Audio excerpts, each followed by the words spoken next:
Okay, part 2 or 7 or 8. But no, we're having a debate. If you want to listen, listen. You don't want to, no problem. Go on to somewhere else. Okay, I'm in the part where you said to me, you agree, what you're saying, that these people, meth heads, or people that has substance abuse, why'd they use that? Anyway, we'll get to that later. They should isolate them. No, that's what you were Yeah, suggesting. that's what I was saying. Yeah, so you were telling yeah. me, so that's what, so Yeah. I said isolate, but the problem is, it's different because they will cause destruction and harm and everything if they put them downtown. Voila, this is the problem that we're having. Yeah. Go ahead. It's not easy. Yeah. No, it's not. No. It's not. Yeah. And I don't know what the solution is. I really, really don't know. Yeah. I mean, I'm so happy that I'm a drunk. I mean, okay, I get depressed or whatever. Okay, I'll have a couple of beers. Then the next morning, or marijuana, I wish I don't smoke, because when I smoke, I take too much and I'm suicidal. But, focus, Charles. But the bottom line, I won't try crystal meth. If I did, taking out loud, I do that all the time. But if I was on crystal meth, oh my God, I'd be the worst meth head around, screaming, hollering. And the bottom line is education. We have to educate our kids. Yeah, I mean, you know, education, though, I think is a bit of a lottery in the sense that some people win the education lottery and some people don't. Yeah. Some people win the parent lottery and some people Yeah, don't. true. Some people win the zip code lottery and some people don't, right? So if you didn't win any lottery, you grew up with parents that beat you up and da-da-da-da-da Yeah. and all that, then it's not that they weren't intelligent enough, it's just that the education they got, you know, was unfortunately not helpful. You know? So what's going to happen this winter? Are you going to take some? Well, I mean, we're now building a house every week. So I have 23 homes. By the end of March, I'm going to have 54 homes. So every week through winter, I'm putting a new house and I'm taking somebody, you know, and putting them in a home. Would you take a meth head that seen the light and said, oh, I want to go to school, and say, oh, we believe you, and come in there? So when we do our intake, we look at assessing whether we think they can live independently. Okay, so for us, if you know they can't take their meds or get their groceries or get their food, we're not a nursing home, so we're not going to make meals for people. We're not going to all that, right? So they have to. There's no Meals on Wheels there? No. Okay. So I mean, there is in the city. Yeah, but not there. Not any different in our community than anywhere else. So we want our community to be as normal as living anywhere else, where you got to go. I mean, we have a grocery store across the street. You can walk there. It's great. Yep. But you got to be able to get your groceries and figure out your food. Yeah. There might be community members who say, "Oh, I'm going to continue to go to the soup kitchen," or continue to. That's fine. It's their choice. But you got to get there. You got to get back. The bus. The bus is there. You know, all that.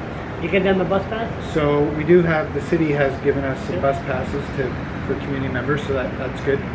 So if we feel like they just can't live independently, then it's probably not fit. But if they can live independently, but they have a substance use background, whether it's alcohol or crystal meth, whatever it might be, crystal meth, we would try to work through it and go, let's give it a shot, you know, and let's see how you do, and can they function. And the rules that we have in our community, first of all, you can't make the community unsafe, and if you threaten or, you know, become a nuisance to the peaceful enjoyment of the neighbor's property, then you can't stay in the community. How many at a time the police showed up there so far? Well, we have had some police come, but it's been relatively minor things. So sometimes what happens is when you have people with varying types of trauma in their background, and maybe you hear something happening at your neighbor and you think a certain thing's going on, so you call police, and maybe it is, maybe it isn't, you know, these kind of So there's been nothing, violent happening. But you know what? We're not expecting that, every day is going to be trouble-free. But as a community, we're going to work through them and overcome them, and things like that. So when people move in, sometimes actually when you move into a new house, many people would think that should be a happy day, all joy and no stress. But for somebody, depending on your background, it could be a very stressful thing to move into a house, because now all of a sudden you have something to lose, you have something you can screw up, and you might be really scared that you're going to lose it, Screw it up. and end up back in the cold. So you could have a lot of anxiety around moving into this place, and then you move in and you go, well, who are these neighbors around me? Mm-hmm. So we try to, these are areas where we're getting smarter, where we go, when we had 4 neighbors, someone would move in, everybody would say hello and introduce themselves. Now, when we have 20, with someone move in, we have to make sure that we introduce them to people and all that. Right? How many females and how many males? It's like close to half. We'd have maybe a few more males than females, but it's mostly a mix of each. No tomcat battles there? Everything's fine? No, I don't know what that is, but tomcat, males, females. no, it's good. It's good. It's good. We want to mix. We want couples, single females, single males, pets. You were asking about that. Yeah. So how many pets there? We have, I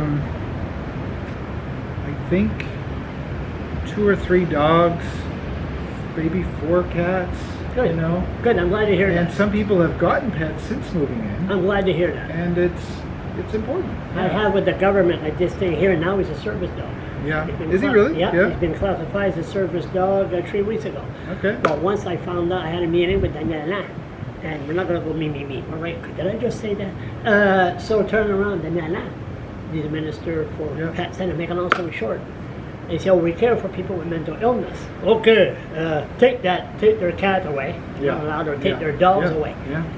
The survey came out, there's more people these days living alone. Mm-hmm. And that's their only companion. Yeah. And come on.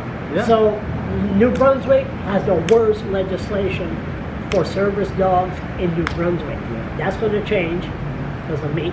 And that's going to change because you have to pay $500 and have a vest on.